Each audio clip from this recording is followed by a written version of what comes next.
இப்போ இந்த ஆட்சியில் குற்றங்கள் பெருகிடுச்சு.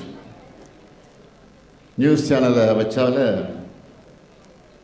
கொடூரமான குற்ற சம்பவங்கள் தான் செய்திகளாக வந்துக்கிட்டு இருக்கு. எனக்கு முன்பு பேசிய தங்கை கனிமொழி சொன்னார, சமீபத்தில்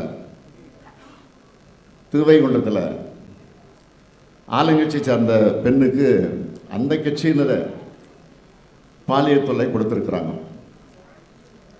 இதை பற்றி 2 அமைச்சர்கிட்ட முறையிட்டும் நீதி கிடைக்கல.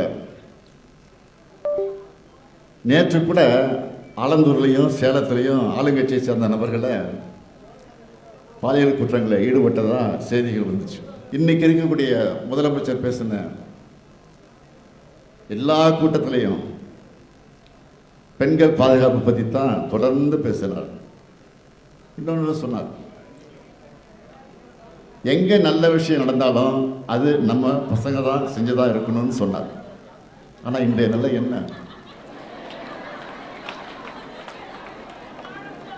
தமிழ்நாட்டில் பெண்களுக்கு எதிரான பெரும்பாலான குற்ற செயல்களில் தாவேக்கா நிர்வாகிகள் தான் சம்மந்தப்பட்டிருக்காங்கன்னு செய்திகள் வந்துகிட்டு இருக்கு.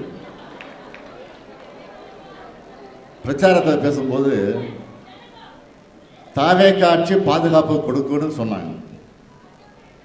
ஆனால் இப்போ தாவேக்கா கிட்ட இருந்து பாதுகாப்பு வேணும்னு மக்கள் கேட்குற நிலைக்கு இன்னைக்கு தமிழ்நாடு வந்து. பொதுவாக எல்லாரும் ஷாப்பிங் போனால் என்ன வாங்குவாங்க?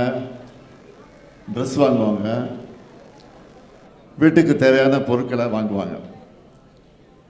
ஆனால் இப்போ நம்ம முதலமைச்சர் என்ன செய்கிறார் தெரியுமா? அதிமுக எம்எல்ஏக்கள் ஷாப்பிங் பண்ணிட்டு இருக்கிறாரு.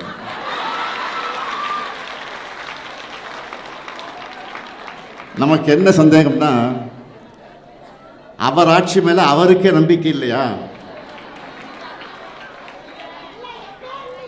அல்லது அவருக்கு ஆதரவு கொடுத்து கொண்டிருக்கக்கூடிய மற்ற கட்சிகள் மேல நம்பிக்கை இல்லையா?